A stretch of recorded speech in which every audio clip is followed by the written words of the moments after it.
தமிழ்நாட்டு மக்களின் முன்னேற்றத்துக்காகவும் தொகுதி வளர்ச்சிக்காகவும் நாங்கள் கூட்டணியில் சேர்ந்திருக்கோம். புதுமை பெண் தமிழ் புதல்வன் திட்டத்தின் கீழ் உயர்கல்வி படிக்கும் மாணவ செல்வங்களுக்கு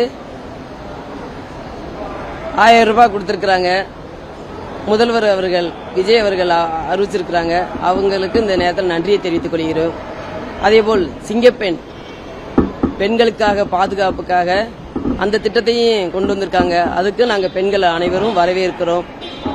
சிஎம் அவர்களுக்கு நன்றி தெரிவித்துக் கொள்கிறோம். அதேபோல் பெண்களுக்காக 1000 ரூபாய் அறிவிச்சிருக்கிறாங்க. இதற்கு முன்னால் அரசு கொடுத்து கொண்டிருந்த அறிவிப்பை திரும்பவும் அறிவிச்சது எங்க பெண்கள் எல்லாருக்குமே பெருமையாகவும் மகிழ்ச்சியாகவும் இருக்குது. அதையும் நாங்கள் வரவேற்கிறோம். நல்ல ஆட்சி மலரும் என்று எல்லாரும் வரவேற்கிறோம். நன்றி நன்றி. அதுதான் அவங்க பதவி ஏற்கும் போதே அவங்க சொன்னாங்க, உங்களுக்கு நாங்கள் எங்களுக்கு கொஞ்சம் டைம் கொடுங்க, கண்டிப்பா ஒன்னொன்னா நாங்கள் அறிவிப்போம் அப்படின்னு. அதேபோல் 717 ஒயின் ஷாப்பு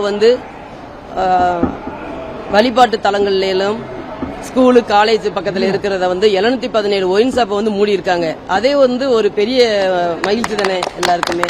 குடும்ப பெண்களுக்கெல்லாம் அது வரவேற்கத்தக்கது. எவ்வளவு பாதுகாப்பா அந்த வழிபாட்டு தலத்திலிருந்து எடுத்திருக்காங்க. அதே ஒரு எடுத்துக்காட்டாக நான் இந்த அரசு நடத்தி கொண்டு இருக்கிறாங்க. நாங்கள் அனைவருக்கும் நன்றி தெரிவித்துக் கொள்கிறேன். நன்றி, வணக்கம். நீங்க கட்சிக்குள்ள வந்ததுக்கு அப்புறம் தான் கட்சி பிளவு போட்டுச்சு அப்படின்னு ஆதிராஜா அப்படிலாம் இல்ல.